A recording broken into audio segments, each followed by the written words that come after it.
Hello, everyone. Welcome. Today is Hump Day, Wednesday, June 22nd, 2022. I am Solid Blue Sister, and this is My Turn to Talk. Welcome, Jester from its Doomsday podcast. You're number one, and you are the host today. Welcome, Shelly Higgins. You're number two, and Carlin. Welcome, Carlin. You're number two. Welcome. Glad you're able to make it, Carlin.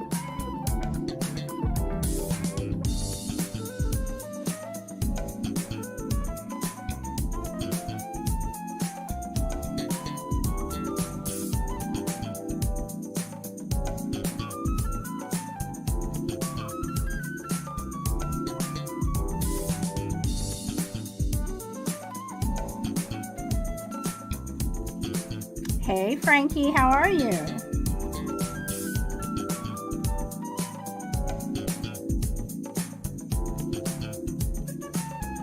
Hi, Cole. Welcome back.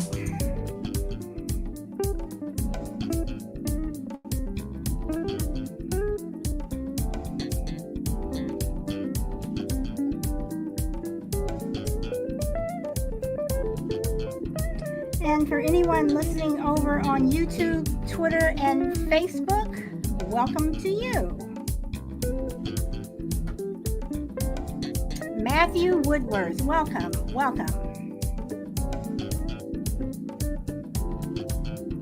Okay, I am going to stop the music. D-Mac, hey. Okay, that's a good place to stop the music. So today, guys, we are going to be talking about food shortages and any other prepper stuff with Jester of its Doomsday podcast.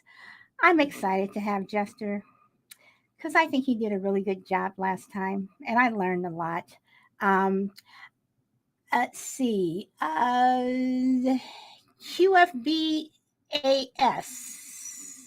I'm not going to have anyone come up on the panel as of yet, but we are waiting for PrepnMoney. We're going to let him come up. But Jester, I'm going to turn it over to you. I am just going to be the admin, sitting back and listening. I hope, does PrepnMoney have an account with Podbean? So I explained to him he needed to have the app. He said I was trying to access it from the laptop and it wouldn't let me do it. I said, dude, you got to get the app or it's not going to let you do much from the laptop. And that might be PrepnMoney. PrepnMoney, if that's you, let us know. I think QFB might be PrepnMoney. Okay. Oh, you're here. Okay. He's here. Okay. We're going to have to tell you how to change your name. But hold on. Let me invite you up. And, oh, okay, yeah. Okay, so Jester, the show is yours.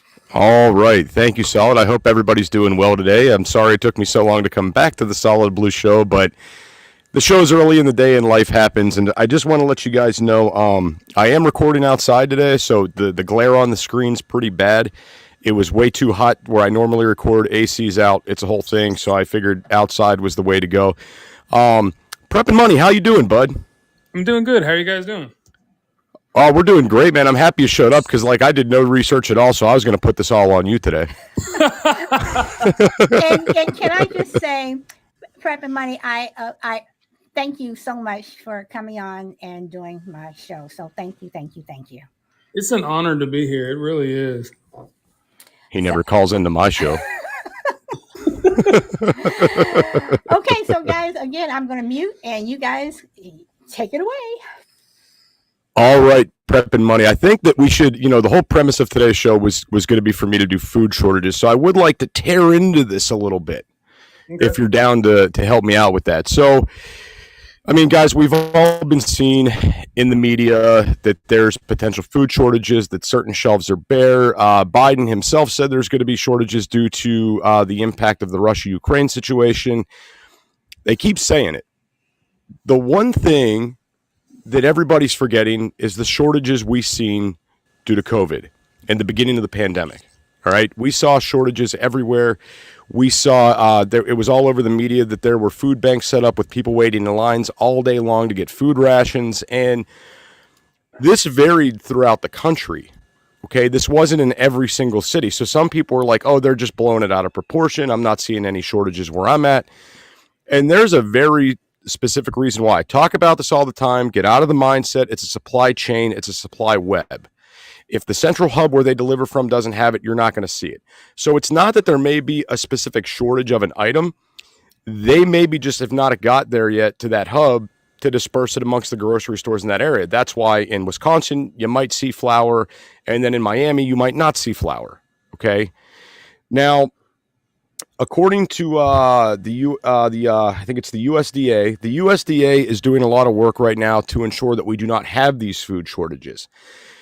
The USDA is actively releasing documentation on USDA.gov stating that we don't see a food shortage, but it is something that we're monitoring closely. And I'm no rocket doctor, but why would you be monitoring something that's not there?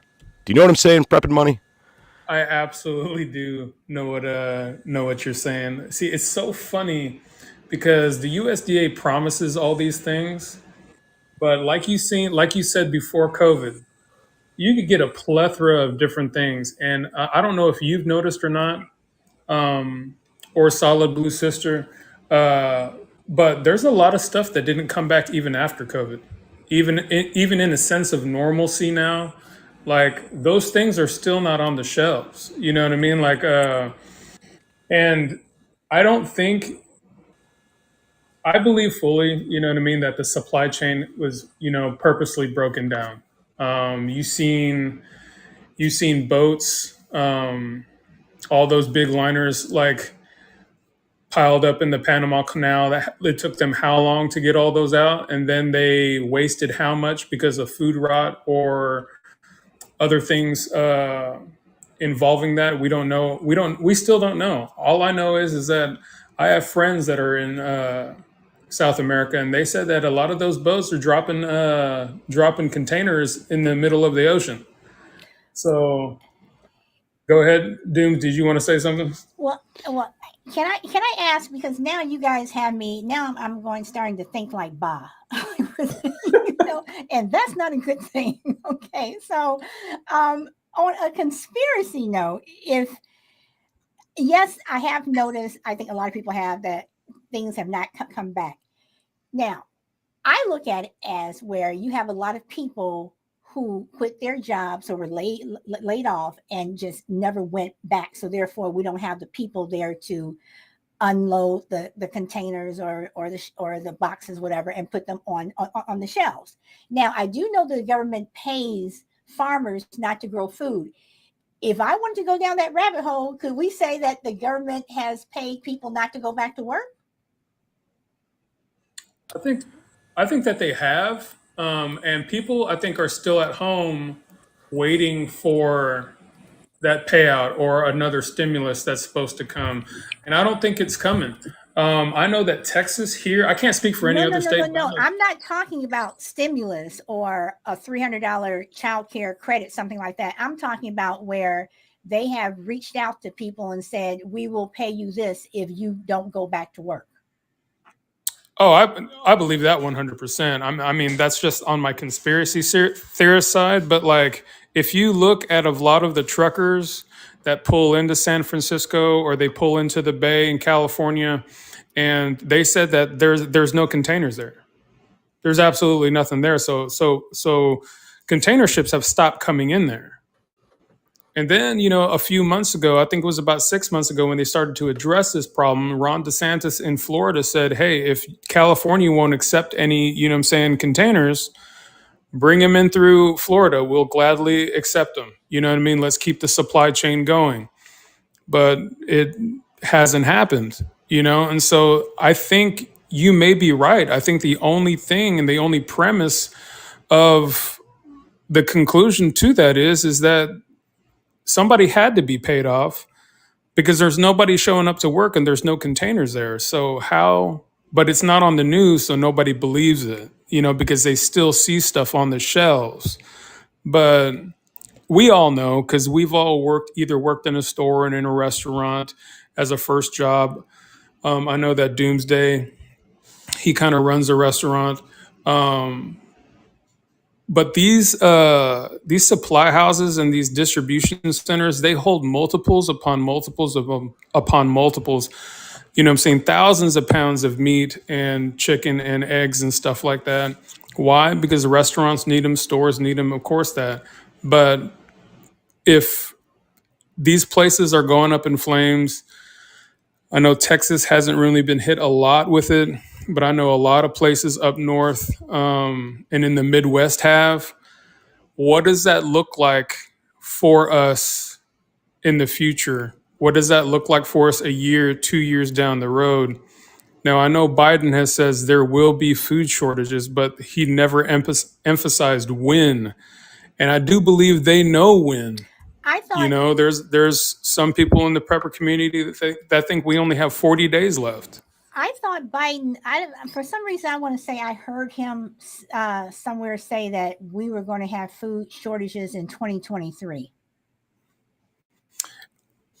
I haven't heard that. I've only heard, you know what I mean? Like I've only heard like it was going to be like this winter. That's what the media was saying for a while.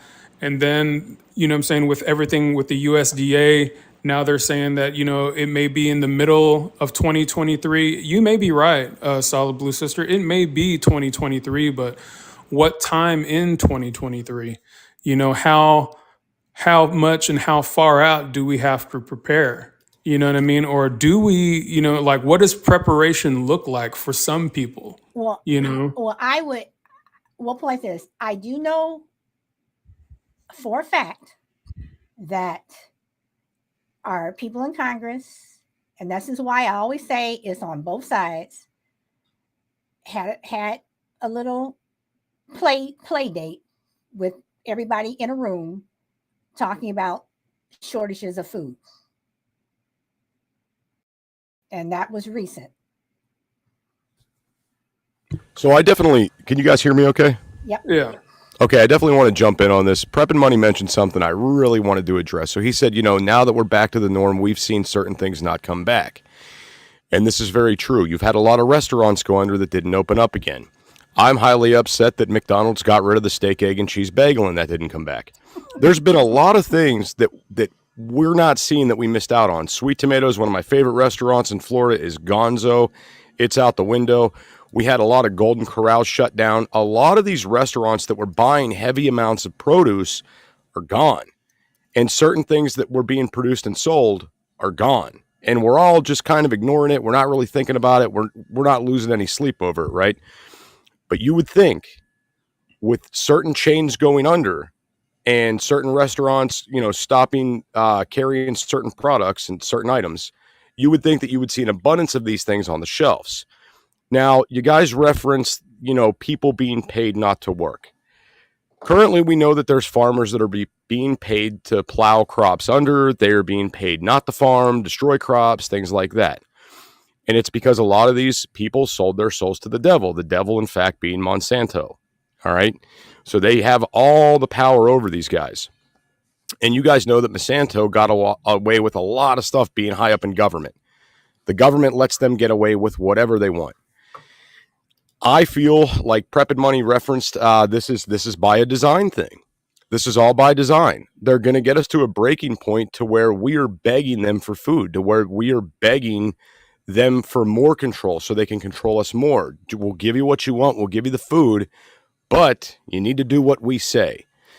And how you guys referenced, you know, maybe it was 2023 or Biden never emphasized when these shortages were coming, but he did say it. He's now talking about a second pandemic that we need to prepare for, that they need to get money for. So could that play a factor into this? Another pandemic, another shutdown, grocery stores shutting down, things like this. Come get your FEMA rations. Could that be something we see in the near future? I think so. What do you think, PrepnMoney? I just seen that the other day that he announced it, that we're actively trying to get money for, because we will have a second pandemic.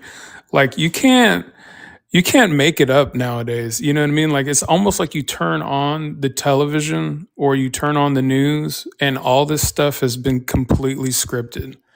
And like I couldn't believe it when he said it, because they were asking him to emphasize, And he was just like, you know what I'm saying? It's coming. You know what I mean? There's a second pandemic coming. What does that mean? You know what I mean? He just left it open like that. And so, like, everybody's retweeting this. Everybody's like, a second pandemic. Is monkeypox or whatever it is, like, worser than what the media is saying? What do we do? What does that look like for us? How do you prepare for that? How do you prepare for, you know what I'm saying, like, a pandemic? Well, if you follow the money. So before, in the middle of COVID, I found it funny because, you can go to a website and you can look at all of the US senators, you know what I'm saying, and what they invest in, and the main thing that the US government invested in was a small vaccine company, and all they did was produce smallpox vaccine. And they invested $77 million into this small company, and all they did was make smallpox vaccine. Small company here in the US, and all of a sudden, they had the smallpox. They sell it in pills and they sell it by vial. And 6 months after they started investing into this company went from about $6 to $7 on the ticker, and they shot up to about $51. I can't say the company on here just for financial reasons, because this is not financial advice, but they almost, they almost 1,000x themselves just with that one thing. And now you can't find the smallpox pills anywhere. You can't they used to sell them not over the counter. You'd have to be prescribed to them, but now you can't find them. Doctors are not prescribing them. You know what I mean? They used to be able to prescribe them, here in the US. And now over the past year and a half, you can't find them anywhere. And so were they paid to stop producing these pills and these vaccines? That's what I'm wondering. And so now, like, there's other companies, there's other holistic companies now saying that, the government has sought interest in these holistic ways of healing smallpox. So is smallpox the next pandemic? Will smallpox make an ugly return? Will it be weaponized? Like, these are all the things that, like, it's so crazy that we have to think about these things. But we all know COVID doesn't matter what you believe, whether you're vaccinated or unvaccinated. If you get sick, it weakens your immune system. Everybody knows the science behind it. Even with the flu or with COVID, you have a weakened immune system. It takes what? It takes about 3 to 4 months. If you're a little bit older, it takes sometimes 6 months to 8 months to recover from COVID or having the flu, just because your immune system doesn't rebuild. Well, what if, like, your money is not in the right spot, or you're not in the right spot when it hits? The county hospitals, the hospitals are completely filled with people that have COVID. And then all of a sudden, saying you have this flu epidemic that breaks out. And then people, right after that, smallpox happens. People with weakened immune systems are highly susceptible, correct? How do you financially prepare for that? And my only answer is that there's no way you can.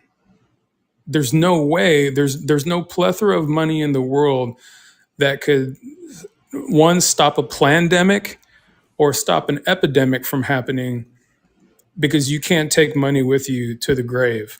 Like, it's so, to me, it's just absolutely weird. Dooms, if you have anything you want to say, or Solid Blue Sister, if you have anything you want to say. Oh, no. Yeah, I definitely want to jump in here, dude. So how you talked about, the next pandemic, it's very interesting you say that. There's an article I read. You guys can find this on the New York Post website. The article came out June 8th, and the title of the article is "Food Shortages Could Be Just as Deadly as a Global Pandemic." Okay. And I'm not going to read through the whole article because it's pretty big.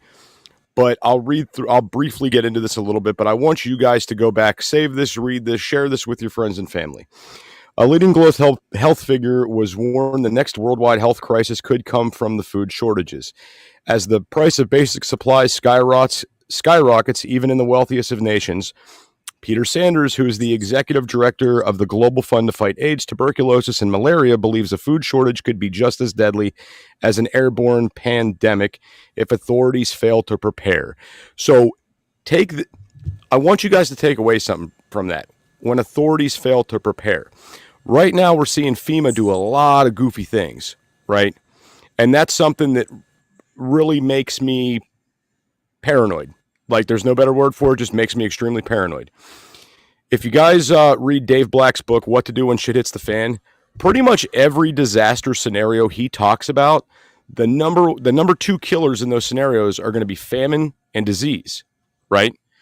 So when Biden's up there talking about another pandemic's coming, could he be trying to get more legislation passed to get more control, more funding for these guys to have more control? And could it be a food shortage that's coming, right? This is my thought and concern with this. And we need to start talking about the preparation of this and getting prepared for this now. Like I said, anybody that's out there that's ever been through a natural disaster, hurricane season, this, that, or other, we watch the shelves empty pretty quick. If you're up north and you deal with snowstorms, you hear everybody talking about making milk sandwiches, and you see bread fly off shelves, milk fly off shelves, eggs fly off shelves. This is a constant thing that we always see. So how does one get prepared for this? PrepnMoney, you got something on that? How to get prepared for this? So say that last part again, Dooms. I'm sorry. I was telling my daughter that I was on a live. Oh, okay. You talking about the milk sandwiches? Yeah. Yeah. So I don't know anything about milk sandwiches, but we grew up pretty broke, and I know what a ketchup sandwich is, and that was all that it took for me at 6, 7, and 8 years old to know that I didn't want that for my family when I grew up. But so let's look at this right now, at the current state that we're in. We're in a down market right now. Everybody's freaking out. Okay. Do I believe that the stock market will eventually crash? Yes, because everything is oversold. Everything is completely oversold. So in this time, what do? The only thing that we can do is look at what rich people are doing. So if you look at, the Warren Buffetts, okay, Berkshire Hathaway, his business, that he's about to pass down for some reason to his son in the next 2 years. So you look at what he's doing. He has liquidated 33% of his assets. Okay, so that is hard money. He's liquidated 33% of his assets. The other 67% of Berkshire Hathaway's assets and Warren Buffett's private assets are indexed. The reason why that is because indexed accounts, you don't lose your initial investment. And that's what a lot of people, ordinary people, they don't know, is that on indexed accounts, you don't lose your initial investment. So if the market tanks, guess what? You still keep your initial investment that you put in there. But if the market goes up, you lock in whatever gains that you have. Whatever gains that you locked in or that it caps off at, you get all those gains. And that's what a lot of people, or ordinary people, when they invest, when they don't know what they're doing, most of the time when they're investing variable. What that means is it could go up and down, up and down. You could have huge gains, but you could have huge losses at the same time.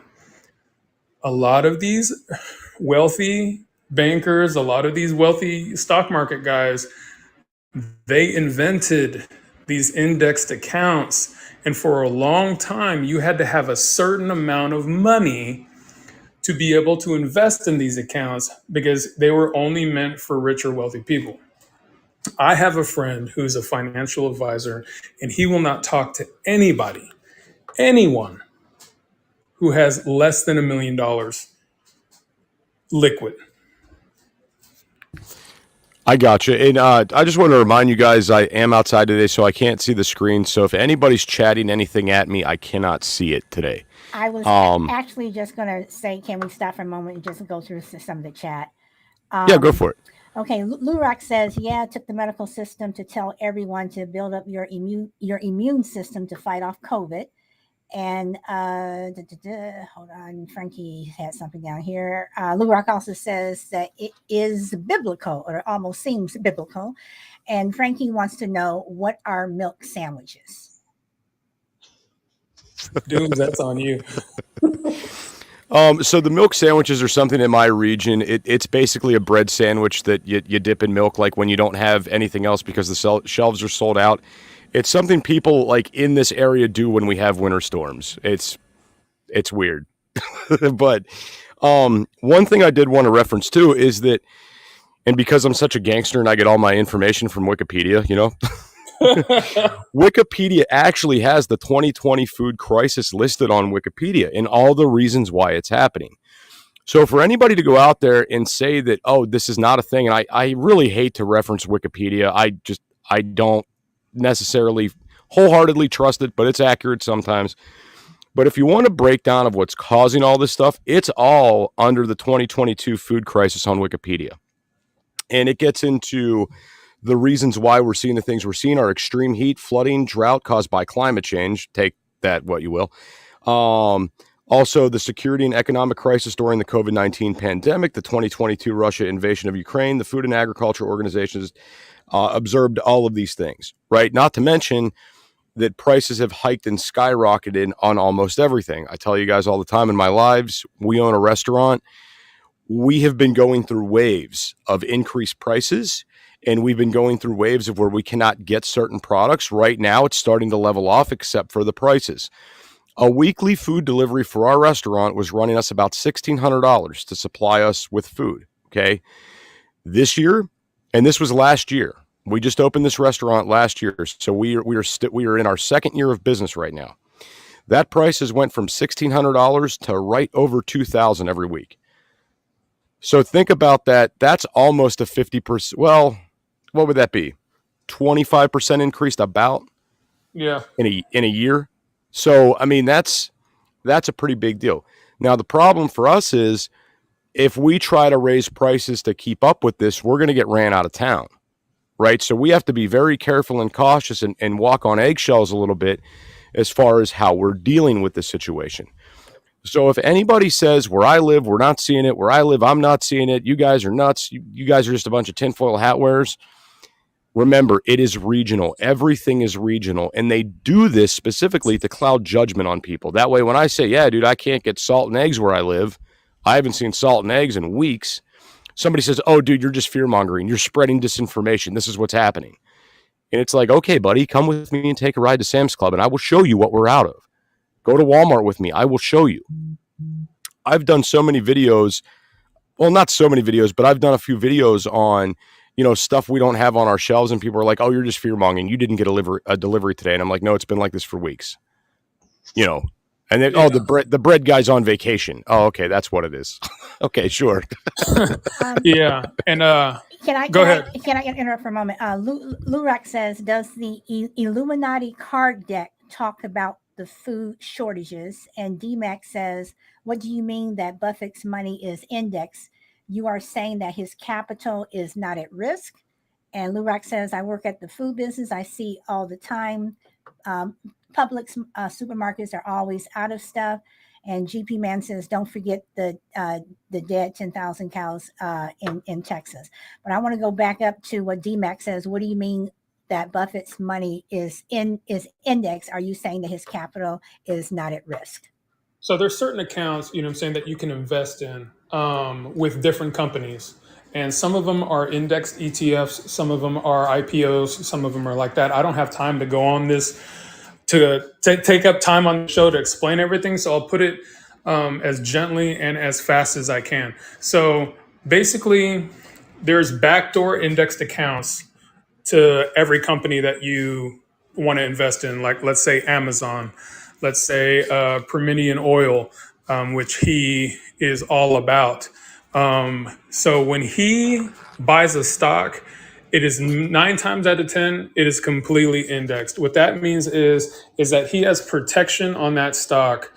The best way I can explain it to you is this, is that it has a 0% floor and it has maybe a 20 or 22% ceiling. So let's say that he invested in the premium oil, which he does have. So if that stock goes up and it jumps up from 2% to 14%, he locks in those gains. Okay.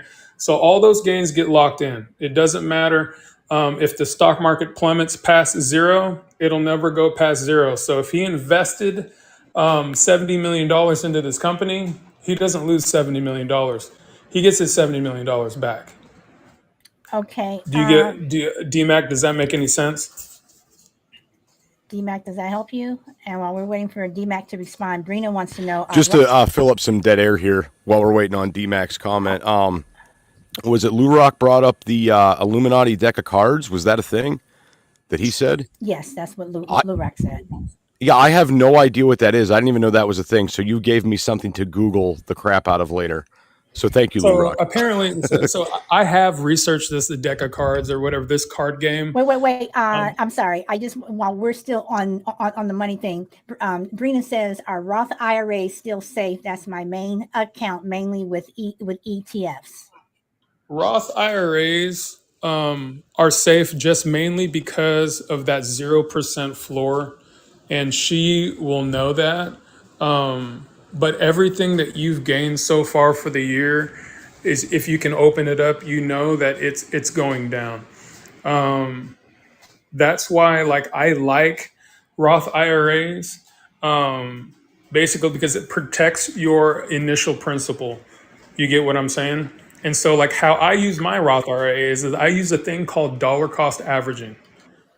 So even in a down market, I still put $200, $300, $400, $500 every 2 weeks when I get paid, or I work in the area of investments and life insurance and stuff like that.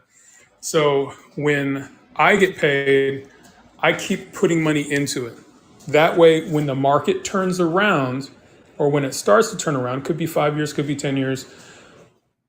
You continue to do that, and as you continue to put money away, when the market starts to turn around and have that huge upswing, like it did, in 2012, 2013, before the housing market crash, and it did it again in the dot-coms in the early, in the early 90s, what you're going to see is you're going to see a huge upswing, and your account balance is literally going to be further along than what it would have been if you didn't put anything in there. Does that make any sense? Okay, and DMAC says you are saying that he's hedged downside and limited the upside. Exactly. Okay. All right. So for me, the man has not lost in 60 years of doing this. He's beat the S&P 500 22 times. The man does not lose. And so that's why a lot of these hedge fund guys, they model their entire businesses and everything after his model, is because, and they want to know what he's investing in. They want to know what he's doing because he hasn't lost in the, I think Warren Buffett has only lost twice in the 60 years he's actually been a hedge fund manager and owner of Berkshire Hathaway. And his losses have failed in comparison of how much that he has. He's in the upwards of 800, he's in the upwards of managing almost close to $800 billion through Berkshire Hathaway. Well, his book is definitely worth a read. I have a question. I'm just going to ask it. When you prep, is there a different way to prep according to how many people are in your household? And what I mean is, I know if you have a family of 9, yes, you're going to have more food, but does it make sense for a smaller family not to have as much food put aside as opposed to, say, a family of 9 or 10? Doomsday? Okay, so the book I referenced in your last show, The Prepper's Pantry, actually has a breakdown for sex, age, and category, right? So if you're a male that's 15 years old, you're going to have a different calorie intake than a female, say, that's 24 years old, right? And it breaks down so you could store by category. Now, having a large family versus a small family, pretty much it comes to a financial thing. Like it's going to cost you more to prep for your larger family. I don't think a family of 3 should have less food than a family of 5, right? However, I will say this: when we get into the family thing, when you're prepping food for your family, you want to prep the stuff that they need and want. All right. So if you have a family that's full of a bunch of fat asses that like to suck down sugar all day, they're probably going to be in emotional chaos whenever they can't get their sweet treats or they get their daily dose of sugar, right? Because a lot of it's like a mental and psychological thing. So in that instance, I would go ahead and I would prep some Jolly Ranchers and some other sweets and have those in my stockpile. Now, if you're a family that's extremely athletic and you don't do carbs, you don't do sugar, things like that, you're going to have to prep your food stocks a little bit differently, because a lot of your long-term food items are things that are high in carbs, right? Your pastas, your rice, that, these type of things. But again, you got to go back and think about, what does my family need and want? What do we eat on the regular all the time? If your family's the type of family you eat a lot of fresh vegetables, you might not be able to get them fresh, but buy the canned goods, buy the canned vegetables, start preparing victory gardens, start learning how to grow and garden. That's one of the best ways to combat food shortages. And I think myself and PrepnMoney and a lot of other people within the prepper community, we all grow our own food. Mm-hmm.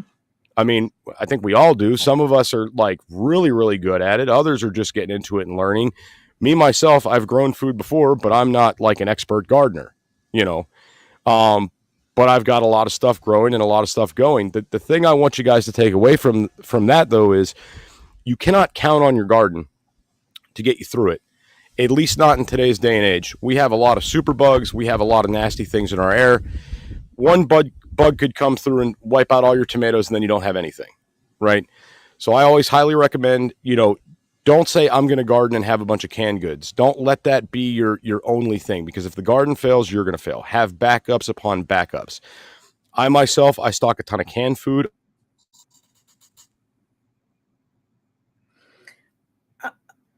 Okay. I don't know. Jester I don't know what happened. is outside. So PrepnMoney. So canned goods, they have an expiration date. So, and I know you're supposed to rotate your food out. So, and you see where some people are posting stuff where they have just a room full of, Canned goods. beans or something. It's like, are they seriously going through all that? Are they rotating that food out? Are they eating that food? And are they rotating? Because some of it just seems excessive.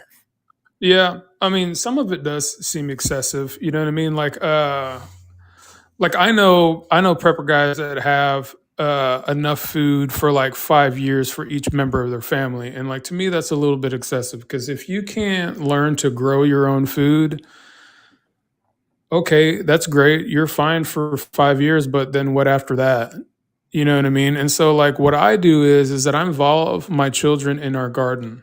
I teach them about growing food. I teach them about from seed to seedling to planting. The reason why is because Solid Blue, you may know this, but your grandma's grandma was taught this and taught it to somebody else and taught it to somebody else. What I'm trying to get back to is what my grandmother taught me. And then I was in the kitchen with her. I was in the kitchen with her all the time. I don't know if Doomsday told you, but I was a chef for 22 years before I stopped during COVID and became a financial advisor. Okay. And she was the reason for that. Like a lot of her canning, like I still can. Going back to your question about the canned food. Most canned food is good up until the expiration date, but a lot of times, since it's canned and it is pressure canned by USDA standards, it's good for at least a year after the expiration date.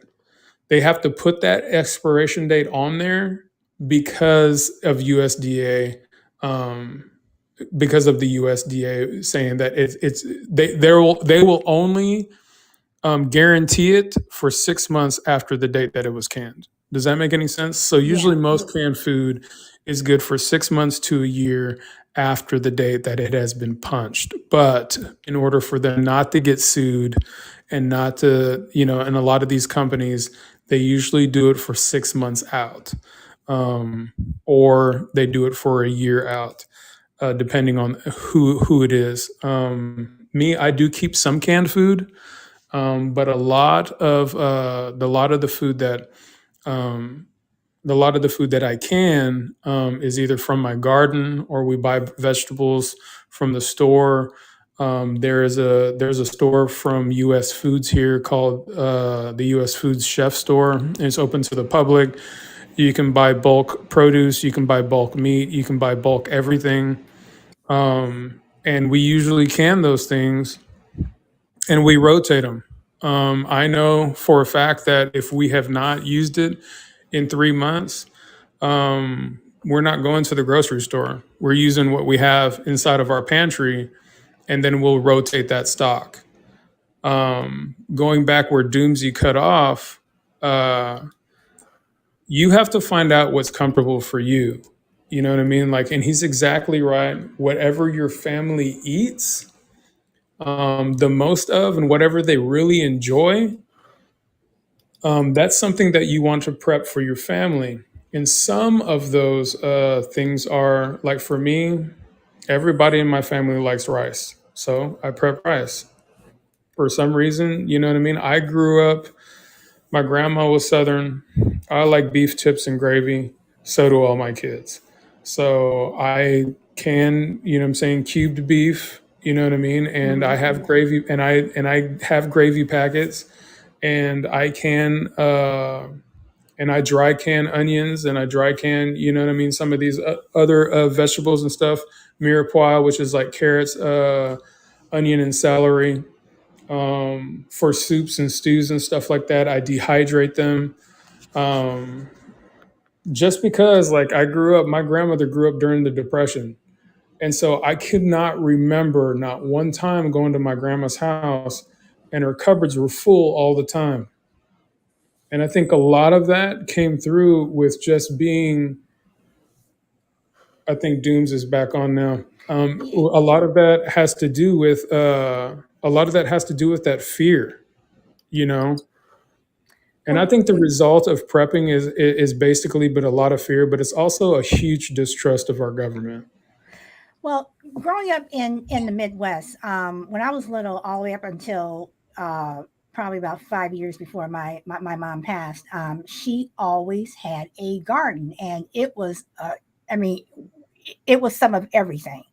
And now living in Southern Cal, it's like I have one mainly, number one, because I like doing it, but number two, I don't like going to the market and buying anything knowing that it's been sprayed with this and sprayed with that. Whereas if I grow my own, I know what I'm putting on it, blah, blah, blah. Exactly. But Brina wants to know, how long are eggs good for after the date on the carton? And then Lurock says beans last forever. But I do have a question about the expiration date on canned foods, because doesn't the metal, like if a can of beans are sitting on the shelf for 10 years, doesn't the metal that the beans are in, doesn't the container tend to seep into the food? You know what I'm saying? It does. That's why I don't recommend it after a year. There've been case studies where people have opened up a can of peaches from like the 60s and they said it was still good. Um, there's been times where people have opened up. I know that me personally, like I opened up some enchilada sauce that I had just previously bought like 2 weeks ago, and it tasted really metallic, Right. you know. That's what I was wondering. So And in terms, so, go ahead. I'm sorry, no, and just in terms of Brina, how long are eggs good for after the date of the carton? I heard it was two weeks. Is that true or not true? Or Yes, it's about 2 weeks. Now, there's a trick with that. Okay, if you get farm fresh eggs, because I don't care where you are, if you're in the middle of the city or not, if you go on Google Maps or if you go, you know what I'm saying, or you look on Google or whatever your search engine is, within 20 miles of you, there's going to be a farm and there's going to be farm fresh eggs. I will drive for those farm fresh eggs than the ones that are in the market, because the ones in the market will only last about a week, 2 weeks after the expiration date. But those farm fresh eggs will stay fresh for at least a month. Why? I have no idea. I'm not God, but that's how it's always been. I remember my grandma told me, it's like, no, we keep our eggs on the counter because they come from fresh from the chickens outside. They still had, you know what I mean, like a little bit of, you know what I'm saying, the chicken stuff on them from when they were passing. And she would keep them on there and she would clean them before she used them. And she said, this is the reason why they would last so long. It's because of this, you know what I'm saying, this chicken fluid on the outside of the eggs. But there's an old trick that they used to do, and it's inside of my grandma's book, and I thank God for her every single day, even though she's not here. And what it is that if you take food grade mineral oil, it has to be food grade mineral oil, because the food grade mineral oil is the oil that they used to use to lube up all those old machines. And so the food grade mineral oil, you put a little bit on the palm of your hand. You put a little bit on the palm of your hand and you start coating all these eggs, and your eggs will last 18 months. Really? Yes. Okay, That is an Brina. old that is from the 1920s, and that is what they used to do to make their eggs last longer, because they didn't have any power or refrigeration. That is something that has been passed down and passed down. My dad still does it to this day. Okay. All right. Jester, are you there? Yes, I am solid. Can you hear me? Yes. We lost you there Yeah, for a I'm moment. sorry about that. Yeah, That's my okay. phone just like shut down all my apps and I had to go back in and restart. I don't know what happened. It just shut everything down. But to go on the egg thing for a second, just since we're on it, PrepnMoney, what you're referring to, the reason why the farm fresh eggs last longer is there's a natural bloom on the chicken eggs that acts as a Yeah. barrier against the disease and things like that. So that's why the farm fresh eggs keep longer.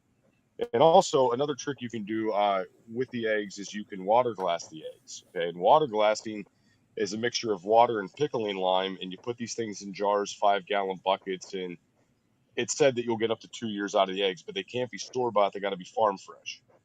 All right, you can't do it with the store bought eggs because the store bought eggs have all the bloom washed off of the eggs, so that's why they do not keep as long as the farm fresh do.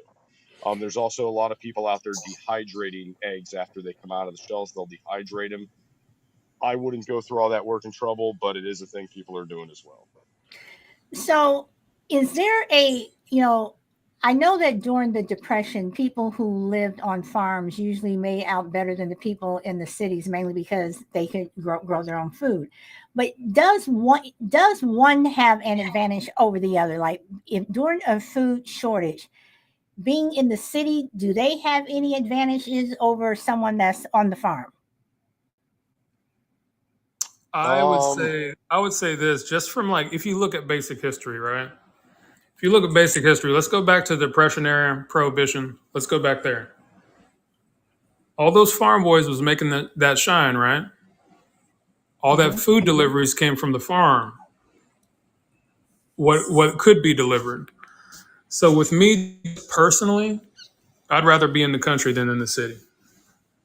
Okay. Dooms?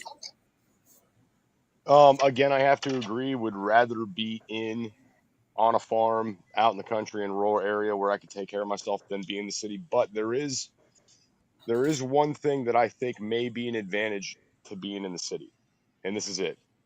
When you have famine happening and all these wild things are happening, if it's bad, they know what the civil unrest is going to be like. So they might end up diverting a lot of the food supply to the larger cities and letting the people in the rural communities kind of fall under, right? So I think if you are in that rural community setting, you should absolutely be self-sustainable as much as physically possible, because when shit breaks bad, they're going to be worried about feeding the masses, not the individuals. You know what I'm saying? So, Jester, on your lives, you talk about helping people. People, if you're willing to help them because they may come back and do some harm to you and what have you, and I'm with you 100%. I would hunker down in my house.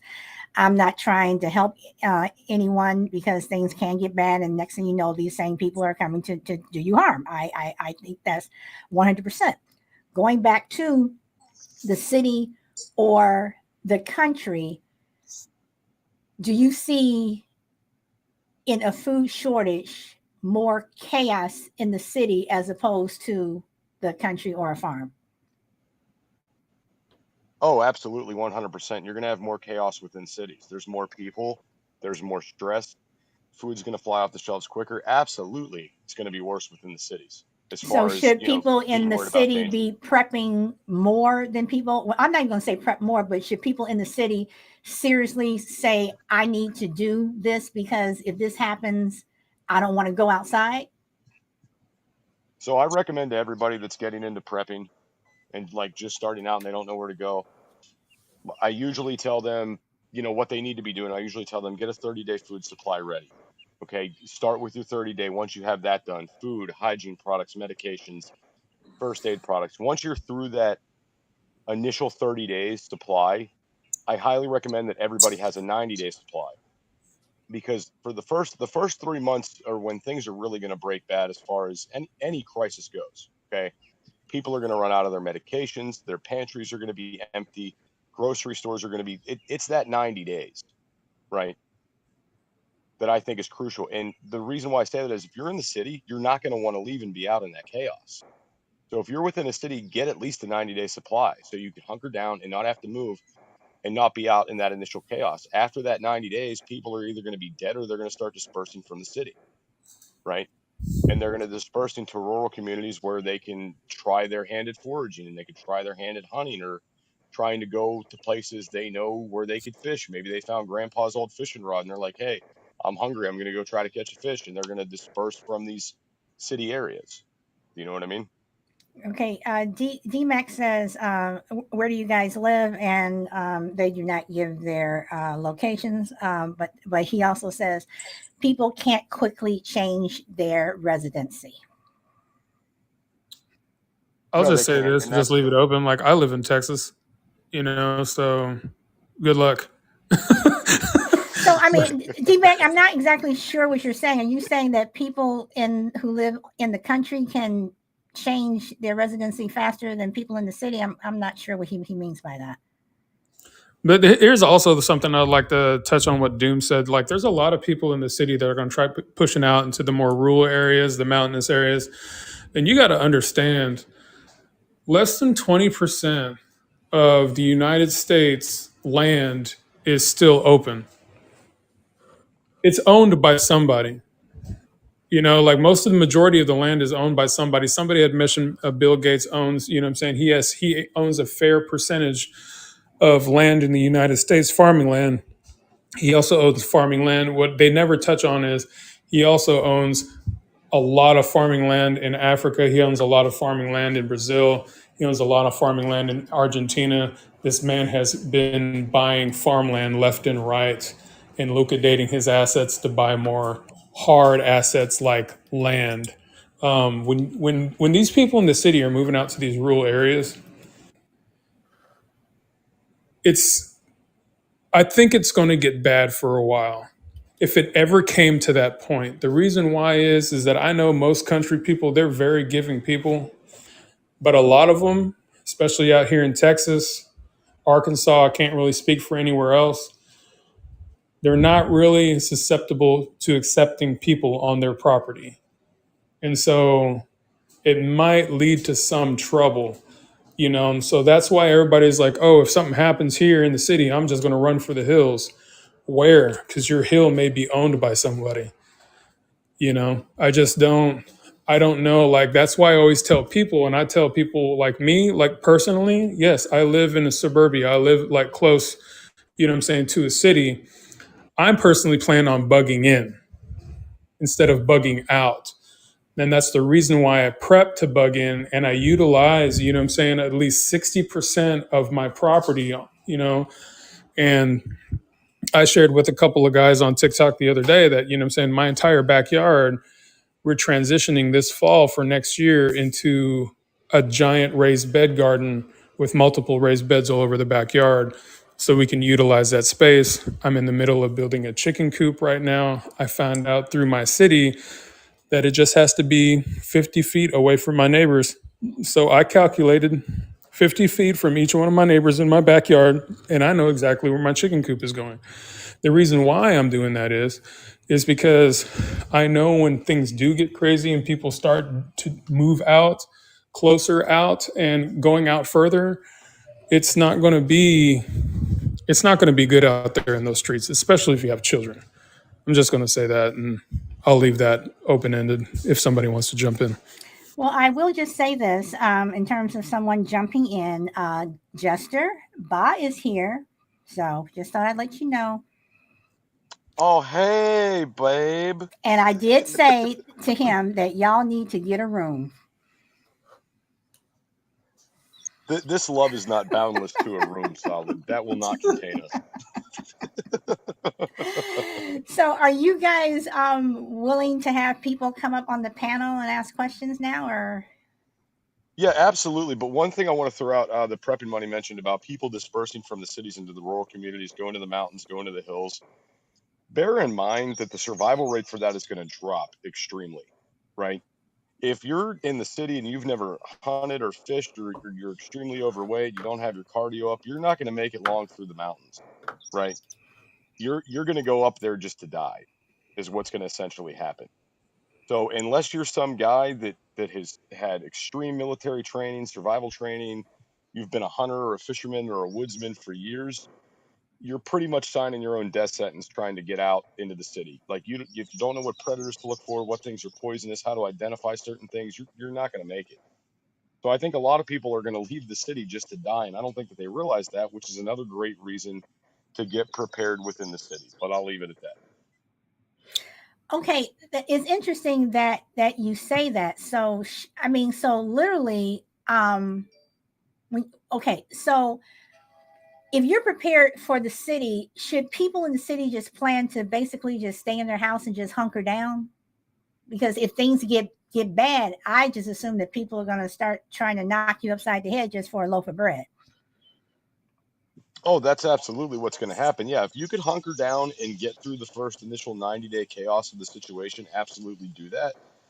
But then, the flip side of this is I also recommend to people, if you have a plan to bug out, you need to get out before they lock down the cities, because nationwide we have lockdown plans due to terror attacks. So they could lock down interstates, they could lock cities down, they could lock everything down in a very, very short period of time. So if you plan on going, you got to go. You know what I'm saying? So those lockdowns, do you expect them to cross international lines? Like you cannot leave the country, and or other countries won't allow you to come in to their country? Yeah, and I mean, that's something we've seen throughout the world. Everybody always talks about refugees, everybody talks about illegal immigration. I mean, these are things that we see now, but during the pandemic, we saw it. Everything was locked down. Right. Traveling internationally was a big pain in the butt. There was a ton of COVID requirements to travel, and if things break bad, the easiest way for them to control people is to not let them move or go anywhere. I mean, we looked at Italy. They had people stuck within their homes. There was like limited times a day you could leave, and only certain family members were Right. allowed to leave. And, you couldn't go into stores with your whole family. It just had to be like the one person. It was nightmares for those people over there. And could something like that happen? Yes, because they now know they have the control to do it. They know that it works. They know if you scare people enough, they're going to listen. If you start starving them, they're going to listen even more. Okay. Does anybody want to pop up? I'll send some invites to people if you guys want to pop in. Crucible, I think you had some questions. If you want to pop up. I have my group of mostly non-talkers, but they definitely participate in the chat. Boss says, I just jumped on a train, so I can't call in. Mm-hmm. Mm-hmm. Yeah. He won't want to say something that we all gonna hear to Jester. Okay, so Boss says That's what it is. Boss says climate change lockdowns, I believe, are coming too. I don't know if that ties into food shortages with adverse weather affecting supplies. Carlin, no problem. I always send out the invite. So does anybody want to come up? My silent crowd here. Let's see. Okay, everyone. Thank you, everyone, for liking the show. I appreciate it. Okay, so since no one else is popping up at the moment, I'm just going to keep asking my questions. So I want to take solid. it. We could definitely, if you want to, we could definitely get into some of the foods that are the best ones to stock up on and prepare. Well, that's what I was going to ask. What are the best? What should I be, stocking up on? Because in my garden, which I have a say, it's a nice garden. I have my spinach and my jalapenos because I love spicy food. I have all my green veggies. I'm going to try my hand at potatoes. But I have a nice garden going, whatever, and I have my rice, and I do have some canned food. But what are the best foods that are going to last, or what if you said foods that your family likes to eat, but is there like one general main thing that you should have that can go with everything? One thing that goes with everything Besides ramen noodles? So, okay, one food I like to push out there a lot to people is honey, right? Honey stores indefinitely. It does not go bad. I know it's a bit expensive to stock, but you're going to want sweeteners, for various different things. So honey acts as a sweetener. It doesn't go bad. Definitely stock up on that. That is one thing I could say that's kind of that go all it's going to go on. Toast if you got it. If you need to sweeten your spaghetti sauce, you can use it. There's a lot of different areas that can go, right? Another thing I try to tell people a lot is pastas and beans, right? Pasta, if you store it right, you can get 25 years or more out of it. Your dried beans damn near last indefinitely, and they're very, very cheap to stock up on, right? A few other things to throw out. Cornstarch has a pretty decent shelf life. I know not everybody's thinking about going out and using cornmeal for baking and whatnot, but it definitely has a better shelf life than flour. So if you could maybe switch gears a little bit to making some things like cornbread or using it for other things, I would definitely recommend it. I mean, I personally like cornbread. I think it's great. And I think it's great with honey too. So that's why I stock both those things, right? What is Some the other shelf things life for flour? for flour, just off the shelf by itself, not prepared. Off the top of my head, I want to say it's It's up like, to 12 months, but I yeah, think I'm wrong. it's up to 12 months if it's been sealed. But if Okay. like, I tell people this all the time, just because like I make bread a lot, and if you are actively like not using your flour and you just have it like most people do, which is in a paper sack rolled up that it came in, and put back on the shelf, like it's about 120 days, about 4 months. It's like half the shelf life just because of the fact that the paper bag is breathable, and so the flour is ingesting in it, and it basically, a lot of people don't know this, but when wheat berries, when you know what I'm saying, they can be planted or they can be grounded into flour. The flour is alive at that point, and some stages of the gluten that's in the flour, like I buy flour that's 11% and above, just because it makes better bread, it makes better rolls and stuff like that. I like a highly glutinous flour. That gluten starts to break down. And sometimes when you bake something a little later, like if you don't bake anything for like, you bake something like right when you get it and then you don't bake anything for about 3 months, your flour may lay a little flatter, you know what I mean, in that time. So, advice to somebody that is baking and you don't use a lot of flour in your household, add a leavening agent, whether it be yeast. What I do is that what I was taught in culinary school was to add to old flour, add a little baking powder as a leavening agent, and it'll help that gluten kind of ignite once the liquid part hits it. Okay, So Carlin says, and Jester, I did not mean to cut you off about the flour, but now Carlin wants to know if you vacuum seal the flour, how long does that last? PrepnMoney, you want to take this one? Forever. If you vacuum seal, I have flour that's vacuum sealed with an oxygen absorber, and I think it'll last about 5 or 10 years.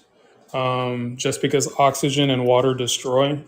And so, if you have flour that is vacuum sealed, I would leave it in original packaging. Try to leave it in its original packaging, because if you try to dump the flour inside the oxygen bag and it starts to suck, uh, the vacuum sealer. Like I've seen it. I know from personal mistakes that it'll start to suck the flour out of the bag along with all the oxygen, and then it'll just look messy. And so what I've done now is that I will uh, I will leave the flour inside the original bag. You can buy vacuum sealer bags in various sizes. I get the biggest one that they can just because I have a big family, so I know exactly what we'll use. And you'll find that out too when you vacuum seal stuff. And there's a whole bunch of different people who do this all the time on YouTube, and they vacuum seal and they tell you how to do different things. I have different meals that are vacuum sealed, and I have different meals that are like things that I'm going to cook actively for my family to eat, and everybody's going to get a roll. So I have a yeast packet, uh, some odd amount of all the dry ingredients, and on the outside of the package, I write exactly what needs to go inside of it. Okay. Um, Jester, if you want to continue on in terms of what foods would be good to store, and DMAC, I have not forgotten your question. I will ask that question for you. But go ahead, Dooms. Okay, so another few things on the list here are storing salt. Salt lasts pretty much indefinitely, right? Never goes bad. There's a lot of uses for salt. If you're having to salt pack meats, salt cure meats, salt itself is a preservative. So it's another great thing to stock. When you're talking terms of the apocalypse and flavorless foods, because we all like things that taste good, I recommend stocking a lot of bouillon cubes. Bouillon cubes are like pure sodium. Even though they have an expiration date, it's very far out there, and even if they expire, they can still be used, right? So even if they're like as hard as a rock little brick, you can break these things back up and still utilize them for some sort of flavor. Okay. A lot of people talk about storing spices. I don't think that you shouldn't store spices, but I think you should be growing some things as well. Grow your basil, grow your oregano, grow these things. Spices do lose potency pretty quickly, depending on what they are. I'm sure we all had that old can of black pepper on the shelf that didn't taste like pepper anymore, but we still used it anyway. So Yep. definitely, definitely going to lose some flavor. Your regular white vinegar lasts. They say it doesn't, but it pretty much lasts indefinitely as well. Be careful storing things like certain oils. Oils can go rancid once they're opened. They don't certain oils don't have the longest shelf life. I highly recommend, instead of storing like a bunch of vegetable oil or olive oil, and PrepnMoney might correct me on this because he's a chef as well. So, but I recommend that people store a lot of Crisco. The Crisco holds longer. You can melt it down. You can do a I lot don't with care it. what I don't care what anybody says. Oh, I'm sorry to Jester, interrupt you, Doozy. don't bring I up don't care. don't bring up Crisco because my mind What? just. I love Oh, Crisco. sorry. I love it. Every time I see it, I buy one. The reason why is because, like, and so many people are like anti Crisco or like anti lard and stuff like that and stuff. But like, I render my own pork fat and I render my own beef tallow to make beef lard and pork lard and stuff like that. Just because, like, I'm sorry, man. Like, unless you've honestly had icing that has been made out of beef fat, you haven't had icing before. I'm just going to tell you that right now. And like a lot of those old school recipes from the Depression time and stuff like that, they have like pork lard icing, they have like beef lard icing, they have like all this stuff. And now I'm starting to try all these things, and man, this stuff is freaking good. So like I love the Crisco, the vegetable shortening, and then the beef shortening, and the pork tallow and stuff like that. Like to me, that stuff is money. Because I know for one thing, if you're in extreme cold, you need fat to survive. I don't care who you are. You can eat as lean as you true. want to or whatever, but one of the main staples that anybody will ever tell you that's been in extreme cold or you live in the mountains where they have winter 6 months out of the year, they store a lot of fat. A lot of fat. They also store a lot of corn. Why? Because corn makes fat on your body. Corn will keep you alive. Fat will keep you alive. That's what they say all the time. I don't want any protein or vegetable. I need fat. And and so that in your situation, you want to know, like if you're like, to me, like as what I'm saying, as a chef, I'll always be a chef, but I always say as an ex-chef, I always think that every chef should learn, or everybody should learn where their food comes from. I believe 100% that every chef should know how to hunt, know how to fish. They should know how to break down an animal from its essence, from the field to the plate. Why? Because they have a deeper respect for that animal. But anyways, off subject. I love Crisco. I will support Crisco. Crisco, if you hear this, I would love a sponsorship. Oh, good Lord. Um, so, Jester, you want to keep going about the food? Because I do have a comment about you telling us to follow Corey. And I did check out a lot of his videos, and I have a question about a couple of them. So you want to keep going about the foods that you should have? Well, so two more things I want to throw out about the food, and then I'll be done. How PrepnMoney mentioned the fats, right? So do understand when we talk about like storing the dry beans and things like that, those are providing you with good fats, right? So again, as far as energy goes and things like that, you're not going to survive off just protein. So if you think I'm just going to go out and I'm just going to hunt and I'm going to be this carnivore and just do that, it's not going to be, your body needs good fats. You need some carbs. You need to have a little bit of a variety. But that's about it I got for that. Other than if you guys want to start stocking freeze-dried food, that's something else I do also recommend, just because it's shelf life of 25 to 30 years. If it doesn't go bad, you got it there. You can eat it later on, maybe in retirement, save yourself some money, maybe sell it off if you feel things are good and they're not getting bad. And we are affiliated with ReadyWise. They sell this stuff. We do have a discount code Doom10 to help get you guys some money off there. That's the last thing I'll say about that. But yeah, what's up with Corey? Well, hold on. I'm get to Corey, but I promised D-Mac that I would ask this question. They said, can you react to Bob's comment about climate change lockdowns? No, I cannot, because I feel that climate change is a myth. Sorry, Bob. I feel that it's a myth also, but I know what he's referring to. All right, so like all things are a test, right, with the governments, or so to say. And I will say that they are. We're in a giant test tube. That's what I believe, full-heartedly.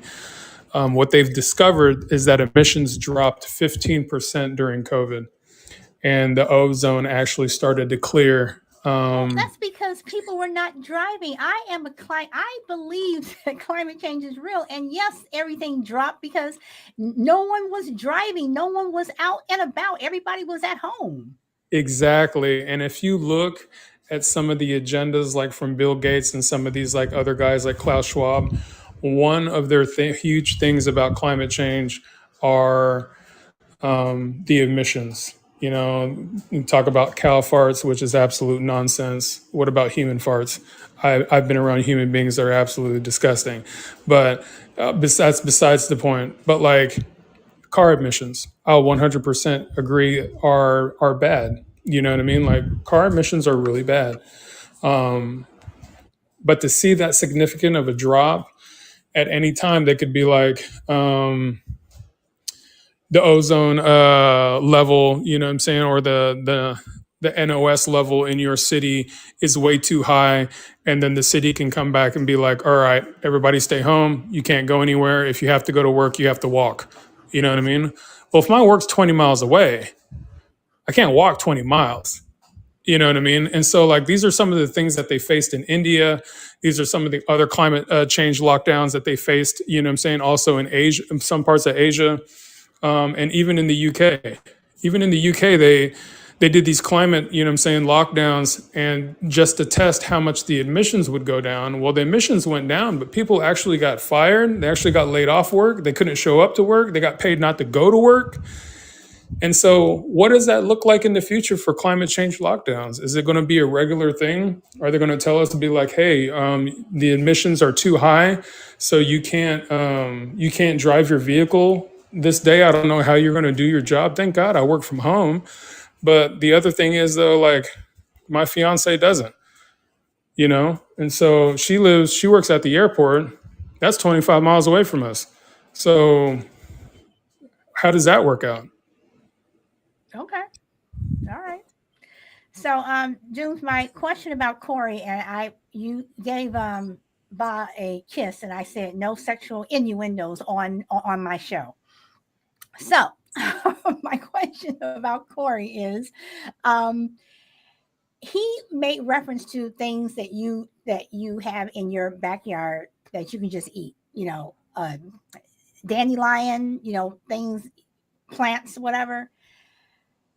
How valid is that for people? I keep going to the city and the country thing. If you're in the city, how valid is that for people just to go to the park and start pulling leaves off a bush and going home and eating them? I wouldn't recommend doing it at like a public park because they are spraying chemicals and different things to keep mosquitoes down. You could be inadvertently poisoning yourself by doing that. But they have food, but some of those bushes are edible though, right? Right. No, Okay. no, they absolutely are. Dandelions are edible. These are great. We actually, because I married into a Greek family, we eat dandelions all the time. It's like a food staple in the Greek community. They're actually really, really good for your cardiovascular system and all that stuff. But I would say this, there's a big difference between being in a city park and they're spraying stuff versus being out in like a state park out in the middle of nowhere where they're not spraying these chemicals, where there's not as much human interaction. You could definitely do a lot more foraging. I'm not a foraging expert, nor do I claim to be one. I'm still learning foraging, but there are a ton of different plants out there that you can eat, that you can make tinctures out of, that you can make salves out of. Pretty much the grocery store can be in your backyard. And also, not just that, but the pharmaceutical store can be in your backyard. If you know what you're looking for, you could make your own aspirin, you could make your own painkillers. There's a lot of things that you can do. However, big pharma has basically in real life shadow banned a lot of this information from us, right? So, and it goes without saying, one of the best things you can do for your heart is to eat the dandelions. The number one producer of medications for heart attacks, which is Bayer, we all know Bayer aspirin, is the same company that manufactures Roundup and weed killers, right? So I'm not trying to go down too big of this conspiracy road here, but facts are facts, right? So, in your backyard, then, if a food shortage came, which more than likely it will, would you be able to sustain yourself, even if you were just making soup or something, literally picking the grass out of your backyard and coming in the house and trying to make something out of it? And I'm being totally serious. I mean, I mean, go ahead. I wouldn't say necessarily to go out and make grass salads, right? But depending on circumstances, like where I live, I know I could forage. If I was better at foraging, if I was smarter and know what to look for, I could absolutely sustain myself from what I have around me. Not everybody has that luxury. We consume a lot of calories throughout a year. All right. If you add up the pounds of food you eat, it's insane. There's a ton. Small backyard, something like that, I'm gonna say no. But PrepnMoney, go ahead, bud. Yeah, small backyard. Like me, I have a backyard. My backyard is roughly, I'm saying, about 50 by 60 feet, which is not a really small backyard, but it's still small to some people's standards. And we're going to try to utilize all that space for why? For a garden next year. Why? Because in my particular area, dandelions don't grow, but for about a week and a half. Why? Because Texas is freaking hot. You know what I mean? And like, there's a lot of stuff that doesn't survive here. That's why most of it is desert land. But the stuff that does survive here, like chased trees, I have 2 chased trees in my backyard. Luckily, the lady that lived here before me was an herbalist. She has all kinds of herbs that grow up in our backyard. We have wild lettuce that grows in the backyard that she planted. She planted maize. Chaste helps with ladies' PMS and menstrual cycles to help them self-regulate. It also helps with menopause. So I have members of my family who are female, and so I make tinctures for them. Why? Because I care about them. The other fact is that there's an app called Picture This, and it is a plant app, I have and that. it is awesome. Okay, like me, I am not well versed in herbiculture or plants in general. So my neighbors think I'm crazy because I will literally walk around my my house, pointing this app down at this plant, clicking pictures, and finding out, oh, that's cool. This does this. This does this. That's awesome. And I'll record all that information. But just going in your backyard is what Dooms said, is just going back there and just learning about what you have. And no, you don't want to eat a grass salad. You know what I mean? Like me, dandelions don't grow really well in my backyard. So I went out and I met somebody on TikTok where they have a ton of dandelions, and they actually have dandelion seeds. So I purchased seeds from them to grow here. Now, if they'll do good here, I don't know, but here in Texas, you need to. Oh, that's the other thing. Check out some of your places around. You know what I'm saying? Like a lot of you live around open fields. Walk that open field. Take an app, or you know what I'm saying, take a pen and a piece of paper and write down what's inside those fields around you. Because a lot of the times the county and the state don't have the resources to fertilize those fields. They barely cut them half the time. I know here in Texas, in the county that I live in, they don't. And I found out all this information because my neighbor works for the county. So we go out there. I made wild lettuce tinctures, and I collected as many dandelions and the roots as possible, and that's getting down on your hands and knees. And some of those, like Dooms can tell you, like some of those suckers, those roots go really deep. And so you have to actively, you know what I'm saying, be going out there and trying to do this. But Dooms is absolutely correct on everything that he says. Bear is the subcategory to Roundup that kills the dandelions and all the weeds in your yard. Why? Because half of those weeds in your yard, the good Lord put there to heal you, to heal the body. And so I'm a firm believer that, whatever we put into our body, the outcome happens. And it's just so funny when you follow the paper trail and you follow the money. And that's why I tell people all the time, on the money side of my TikTok, follow the money, because you will find out a lot. But yeah, you can do, there's a YouTube guy called Backyard Forager, and he does it all in the suburban areas. And it's pretty cool. So, what would you guys tell a homeless person who doesn't have the money to go to Mickey D's or go get something to eat? What would you tell a homeless person that they would be able to go and get to give themselves a meal? I mean, a lot of the homeless already have a lot of this stuff figured out, right?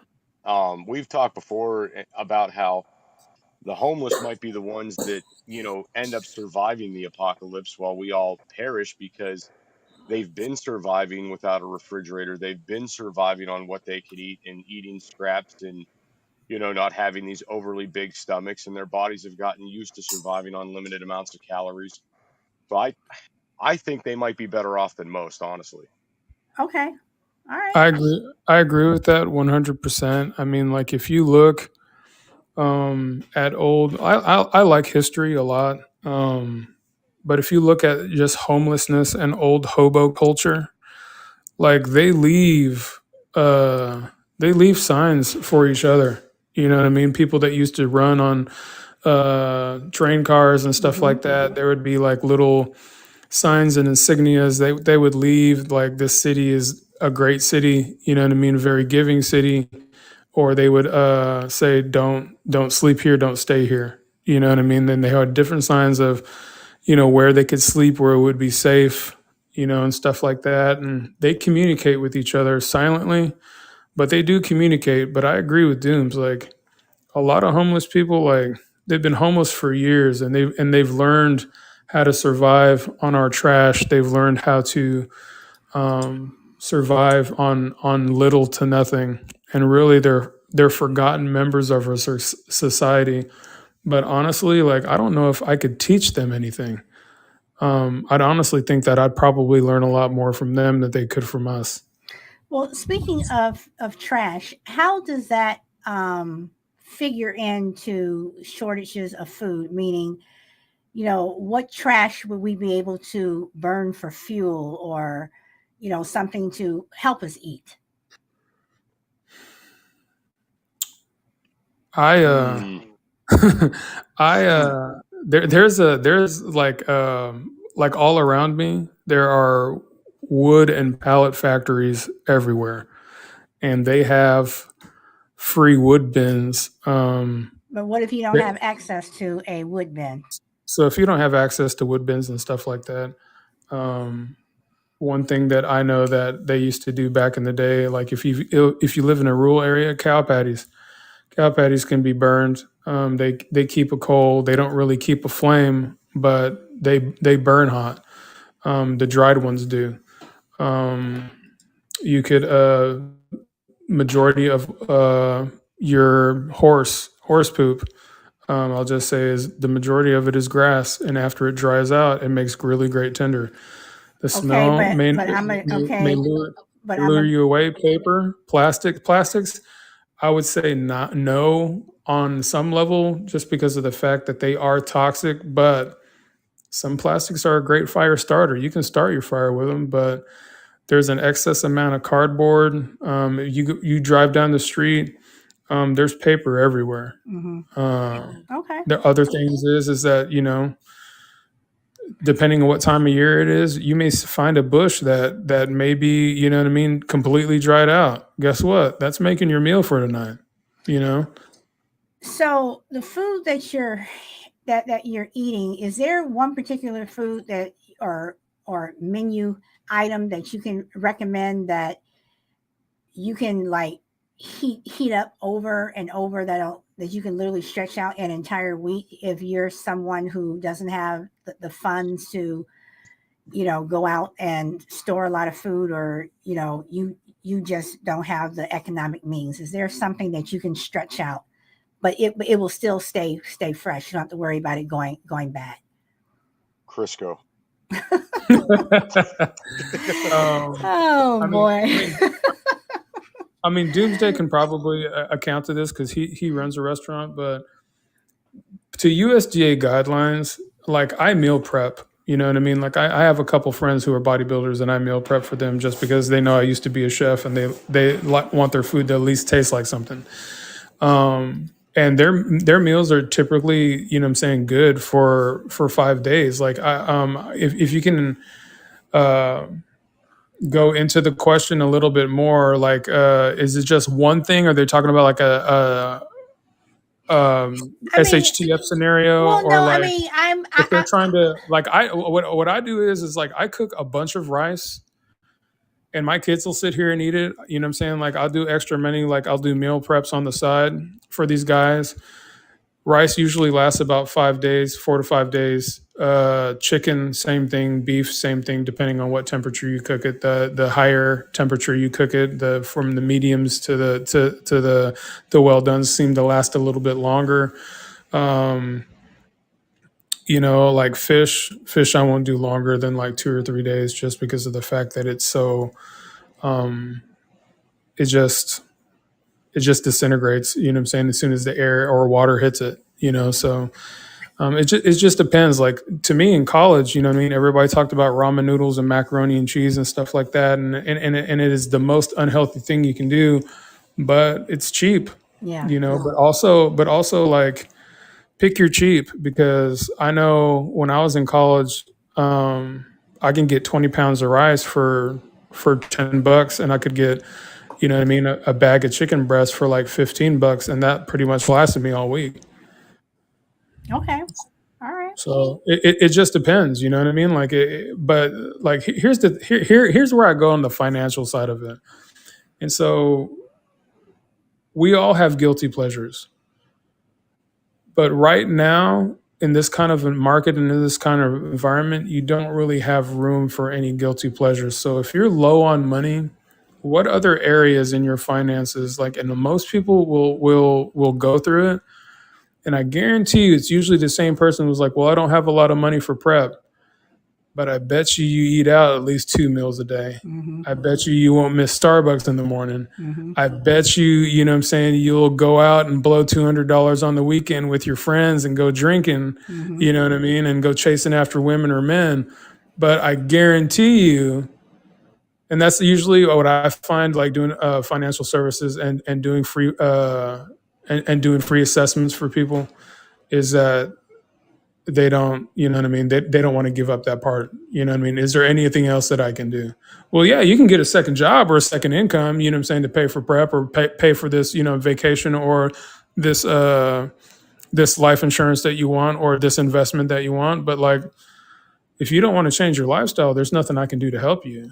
You know what I mean? And that's the same thing, like, especially now in this time in this area, if you don't want to change your lifestyle, you're going to be up Poops Creek without a paddle. Well, PrepnMoney, let me ask this. Back in the day, because I know I'm older than you guys. I'm getting excited. Excited about this question. Nothing to get excited about. Don't worry, I'm not going to talk about Crisco. So they would say that, you know, if you were to lose your job or something, you should have at least 6 months, you know, saved up. I personally think that you should have like 2 years saved up or whatever. So going into a food shortage situation, how much money realistically with the average person, how much do you think you should have saved up in a food shortage or in a emergency situation like we are probably going to face or like we're facing now? I'm going to answer your question in 2 parts. Is that okay? Sure. So if we backtrack just a little bit pre-COVID, okay, there's a lot of people who had, like you said, 6 months to 2 years of savings.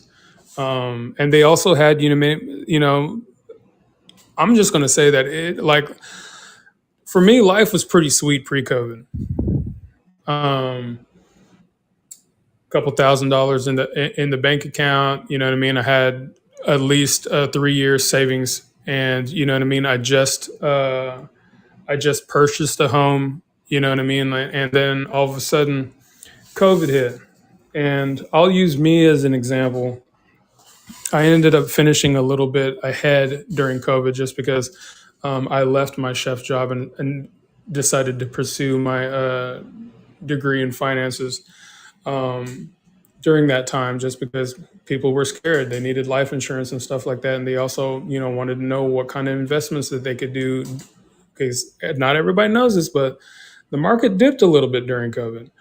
But going back to what you said is that during that COVID time, during that 2.5 years, a lot of people dipped into their finances, their savings.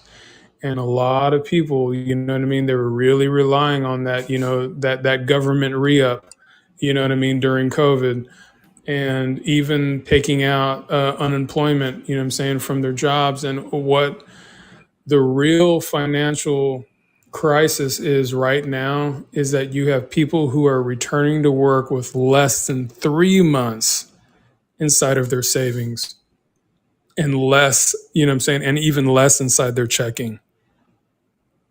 And so what I think is, personally, and this is my personal opinion and my personal view, the reason why it's my personal view is because if you have a family, you have to account for each member of your family. But if you're single, I personally think that you should have at least 6 months to a year in savings. To, one, it's just smart to do. Two, you don't know what the future holds ahead. You know, like, guys, like, if you watch the news and everything, things are not normal. I mean, it's not a Republican or a Democratic thing anymore. You know what I mean? Like, it's not a white or black thing anymore. Like, it's a humanitarian thing at this point. and it's we have to save each other. And through finances and what I've seen through some of the financial assessments that I've done after COVID in this time right now is that a lot of people don't have a lot. And it just came to just being bored and spending. But if you look at COVID, what are the companies that prospered during COVID? Amazon.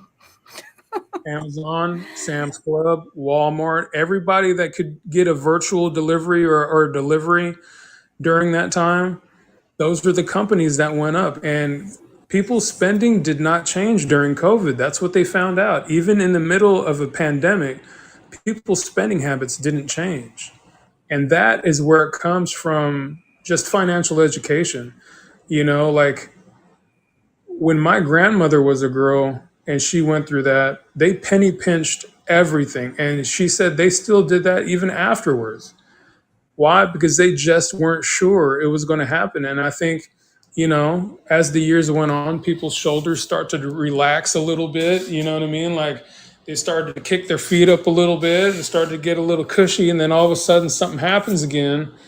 And they'll be like, oh, it's all right. You know what I mean? It's a different day. It's a different time, and technology this, technology that. But like people's spending habits changed and their spending habits went up.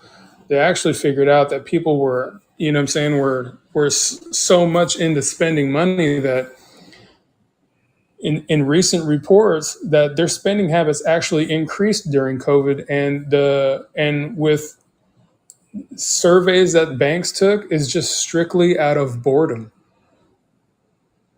People were actually bored, so they just went on Amazon or Walmart or Sam's Club or whatever, or eBay, and they just bought whatever they wanted to their heart's content. And honestly, going into this next pandemic or going into this food shortage crisis, it's really put a lot of families in jeopardy going into this time. And I really think that the government did what it wanted to do, and it has its people almost in a checkmate situation, to the point where they knew they can't disarm American citizens. They knew they can't do this or do that, you know what I mean? But what if we had a pandemic, we keep all open, all the major retailers stay open. You can go there with your mask, you can shop, you can do everything. I'm not the only one. Am I the only one that spent like an hour to 2 hours in Walmart just walking around? I have a cart full of everything that I want. I'm just walking around, just looking at everything, just making sure, like we could still get stuff, or this was still on the shelves. You know what I mean? Like I just spent, an hour to 2 hours just walking around Walmart just because I didn't want to go back home. PrepnMoney, I can honestly say that I cannot just, if I go to Walmart, I'm gonna hit it and quit it. I just can't. I'm sorry. I will go to a park and sit and look at a duck before I just walk around Walmart. I'm sorry, PrepnMoney. I can't go there. But to answer your question, people's spending habits have increased and they have not changed. And most people think that we're just going to bounce back. You know what I mean? Like something miraculous is going to happen, and we're just going to bounce back. I have a couple people where I manage their finances that are millionaires, and they have no doubt that the economy is going to bounce back after a year, 2 years. These are real estate investors that are here.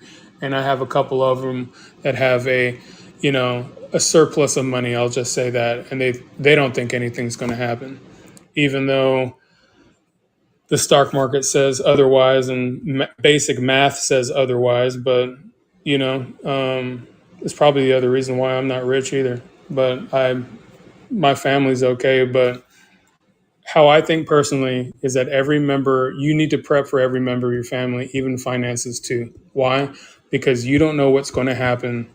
You don't know what's going to happen in that time. You just really don't. Kid could break his leg. Traumatic brain injury could happen. You could have a car accident. Insurance company there. Your son or daughter may need surgery.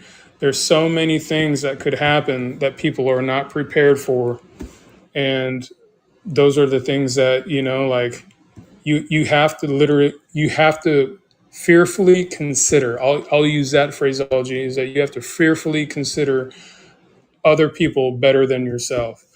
And so I have a little bit set aside liquid, in hard cash, um, that could get us through for about 6 months if something were to happen. And then I also have money, at least 6 months to a year. I have a year and a half right now. I have a year and a half, but I'm trying to get it to 2 years just because I'm not sure what's going to happen. Um, but a lot of people and a lot of financial experts are saying right now they don't like banks right now. A lot of investment people don't like banks right now. And so I try to keep his money as liquid as possible. I'll just say that. Okay. So my well, hold on, because I wanted to say what Carlin said, because she said COVID wiped out our savings as well. Both my husband and I were out of work. And okay, everyone else is liking the show. Okay, so my last question, since nobody wants to come up, guys, and I know y'all have questions, and then you all will send me stuff in my email. It's like, why do y'all ask this while they were here? My last question, and I'm being selfish on this, but I'm pretty sure I'm asking for other people. I have 3 dogs, 3 of my rescue dogs that I love, and what would you guys say just in terms of prepping for pets?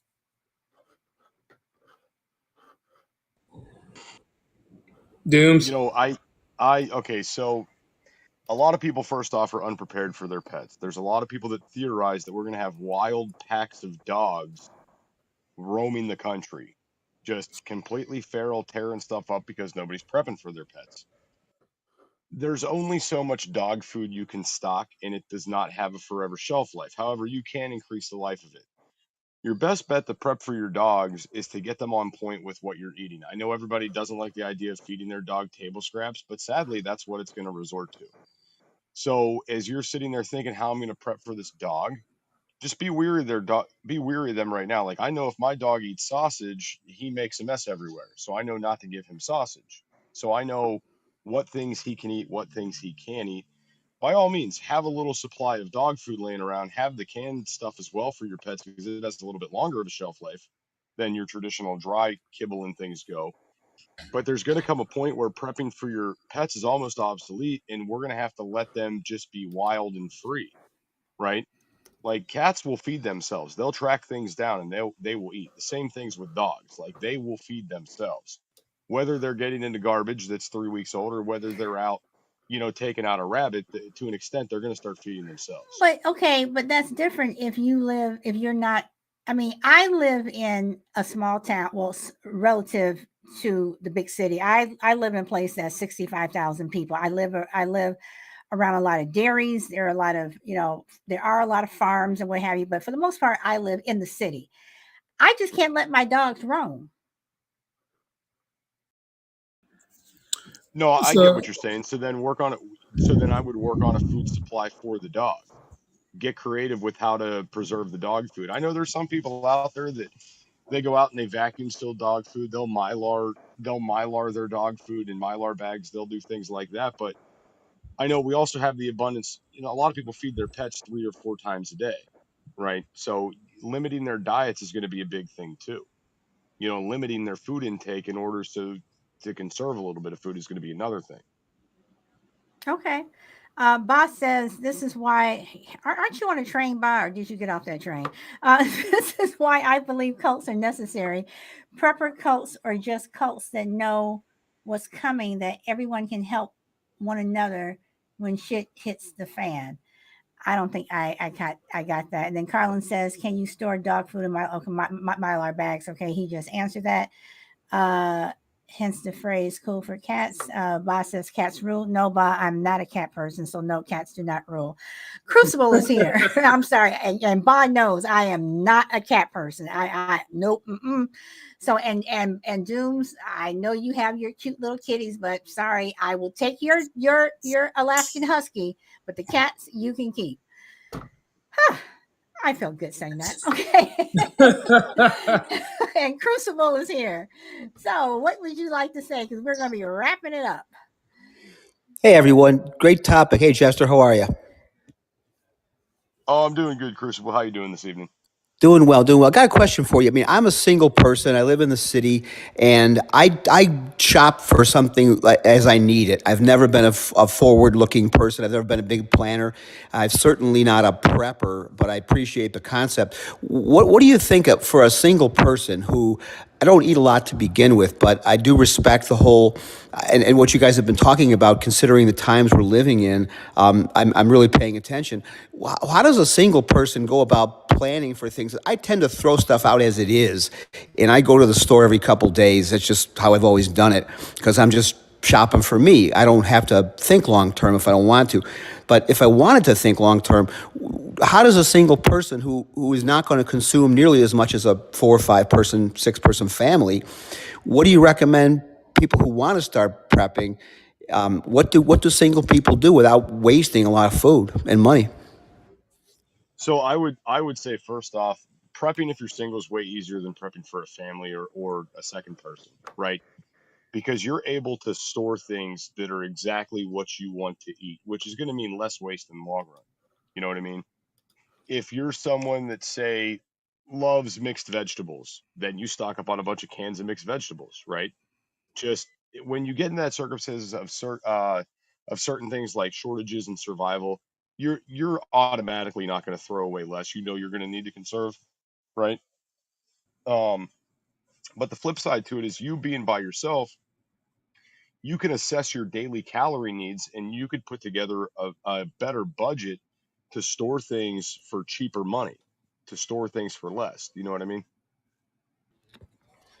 Yeah, that makes sense. That makes sense. But so I would stick to the same script that you would recommend for families, right? You're going to buy things that are going to hold up well long term, and you know manage it that way. It's just I would be doing it differently because I'm just one person. So that makes sense. I hadn't looked at that from that standpoint, but yeah, that makes sense.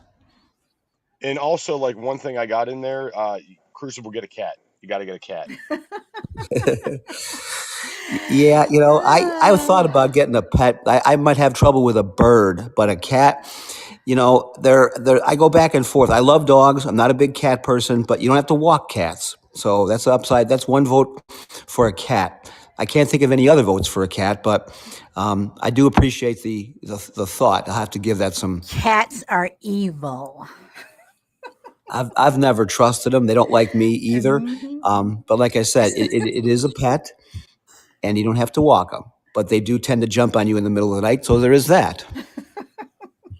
I have 2 labs. I have a chocolate lab and a yellow lab. The yellow lab, I don't have to worry about her. She will go out, she will hunt, she'll do whatever she needs to. She's my bird dog, and she will come home and she'll sit on the porch until I get there.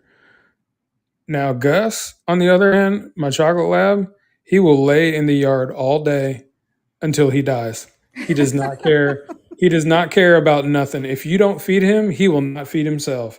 And so, but going back to the dog prepping thing, is yeah, you have to consider them a member of your family. And it does get a little hectic at times because I take full inventory of everything that I have. And I go back and be like, okay, and do the math on this. If does this person have this? Does this person have this? And I go down the line and I automatically do it on my Excel and everything like that. And like dog food, do have like this because I know right now a 50-pound bag of dog food will last them about 2.5 months. So, and that's something that you just going to have to do the math on your own. You know what I'm saying? Like I know for a fact that if I buy one 50-pound 50-pound bag of dog food for my lab, for one of them, it'll last them about 2.5 months. Both of them about a month and a half because I only feed them once a day because they're full grown. They don't need to eat all the time. You know what I mean? And they don't eat all the time. and they still have tons of energy. It just depends on what you feed them. I feed my dogs a grain-free diet just because of the fact that dogs don't need grains because it's not part of their genome inside their body. And plus, it causes a lot of bloating and fat to happen in your dogs. And me, like I said, one of my dogs is a bird dog, and I want to keep her in tip-top shape as possible. Why? Because I don't want to be going out there in the middle of the lake retrieving them ducks. I want her to do it, And so it's all depends on what you're feeding them, how you're storing it. How you're storing it is a major thing because we don't have time on this show, but pests are another issue that a lot of preppers prep for also, are pests. And rats and mice, they like dog food and they also like human food. So yeah, that's for another show, Solid Brew Prepper. Okay. I'm solid blue prepper. Okay, cool. Yeah, you are I like nowadays, it. you're Solid blue sister, prepper. you're solid blue Now prepper I'm now. solid blue prepper. Okay. Crucible, did you have any other questions? Because I tend to wrap it up. I don't like taking my show all the way up to the 2-hour mark because you tend to rush, and I want to let everyone, you want to say anything else. So, you have any other questions, Crucible? No, it's been very informative. I'll just give my final comments there and you can move on. Yeah, a couple years ago, I probably wouldn't have been paying a lot of attention to this show, but like I said, the times we live in. Wait. You said to this show. You talking about, no, you will always pay attention to My Turn to Talk. Yeah, I'm sorry. I meant the prepper concept. Okay, No right. no disrespect, Solid. Let's just be clear. I stuck. Don't throw anything at me. But yeah, I mean, especially talking to guys. I mean, I'm not blowing smoke up anybody's butt here, but you guys know what you're talking about. You're not whistling Dixie. You're not throwing crap against the wall. You guys know your stuff. So really informative stuff I hadn't really thought about. So yeah, I mean, a really good topic, very timely. So I enjoyed it. Okay, whistling Dixie. How old are you? And I know you're older than me, so you can't come back with a smart comment. So. And I have one, but I won't. Okay. You're gonna hold it too. All right. So PrepnMoney, I appreciate you coming on the show. I really do. I loved it. I loved every second of it. Okay. And like, do you have any final comments? Doom put a little jest in the beginning, like he never comes on my show. I never knew I was invited to begin with. But it's no, it's great. Everybody's invited to listen, whether I let you call in or not. I listen to your podcast all the time when I'm driving around. But one final thing that I will say, and this isn't anything for me, is yes, I do deal in life insurance and I do deal in finances. The best advice I can give anybody, I don't care what kind of life insurance it is, during these times, get some kind of life insurance. I know Dooms hasn't. Crucible, I don't know if you have it or not. Solid Blue Sister, I don't know if you have it. But whoever out there during these times, you need life insurance. And you don't have to get it from me.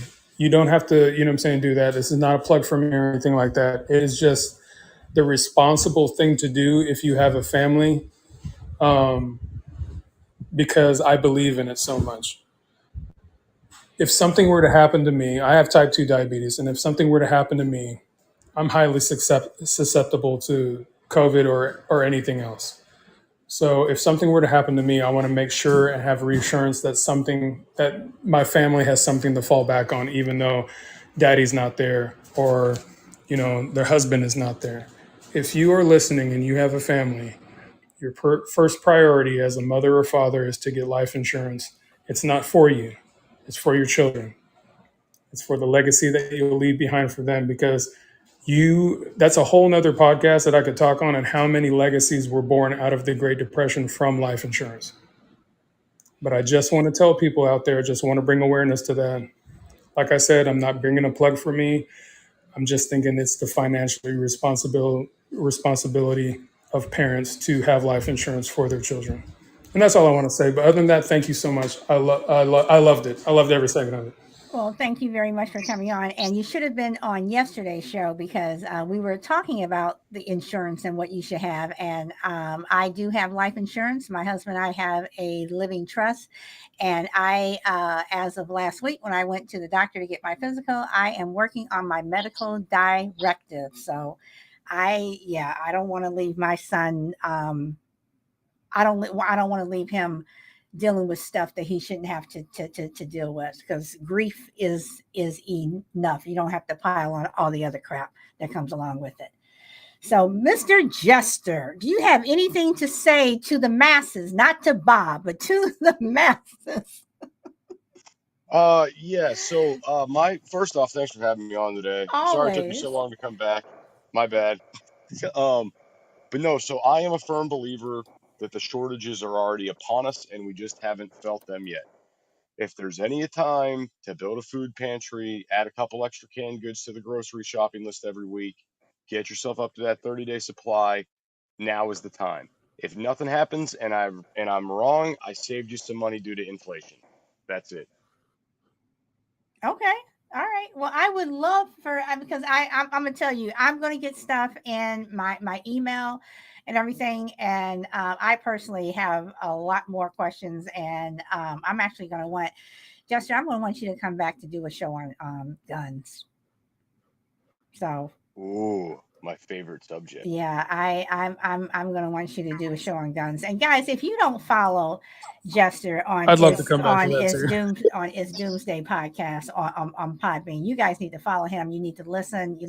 I mean, he is a wealth of information, and I thought I knew a little bit of stuff. Now I'm learning more stuff, but I would like to learn a lot of stuff. And just, even with other people who are on the show who come on. I mean, PrepnMoney, just for you being here on the financial side, and you adding to everything. I mean, for me personally, I learned a lot. And for people who are on Doom Show who come on and they're talking about prepping, I mean, there's just stuff that I was like, oh, okay, so yeah, guys. So you guys should give him a follow. And Dooms, you want to tell people when you are on? Yeah, so new episodes hit the platforms, iHeartRadio, Spotify, Applecast, all these places. They all hit Monday morning at 5 a.m. Eastern Standard Time. So check out our uploaded shows. And then we are live every Monday evening, 10 p.m. Eastern Standard, which I believe is 7 p.m. Pacific Standard Time, every Monday. Okay. And PrepnMoney, do you want to, are you on any platforms, or do you just go from show to show?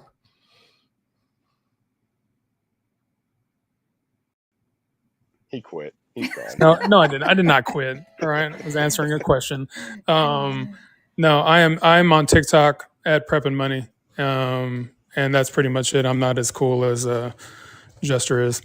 Okay, and PrepnMoney, I will tell you, next time you come on TikTok, don't have the generic name. Have your name and have your stuff together. So we know it's you. Yes, Mama. I'm just saying, because it's like when you come on as QFLBQT quiet and whatever, people are like, who, and then those are the ones that tend to get blocked. So, so all right, everyone. So thank you all for coming. I appreciate you. As you all know, the show does not work without you. And thank you very, very, very much. Jester will be on Friendly Differences on Saturday, 12 noon Pacific. We are not going to be on Podbean. We will be broadcasting or streaming on Twitter, YouTube, and Facebook, and that's 12 noon Pacific. I have to do Pacific time, so you guys got to figure out your own time. So that's Saturday, June 25th, and we'll be talking about white fragility. So that's going to be a little serious show. So other than that, guys, again, thank you very much. Enjoy the rest of your day or weekend, or I'm sorry, your day or evening, wherever you are in the world, and go where the wind takes you. Who's coughing? Is that a COVID cough? No, it's not. I'm sorry. That's a smoker's cough. Don't get me giggling. All right, guys. Go home, everybody. Thank you very much. Bye. Oh, PrepnMoney, thank you so much. Crucible, thank you for popping up on the panel. Brina, Juju, Doomsday, Ninja, Power Girl, Frankie, Carlin, thank you guys so much. D-Mac was here. Alpha Mike was here. Juju. Who am I missing? Did I say Frankie? I did say Frankie. And thank you all for the gifts. I appreciate it.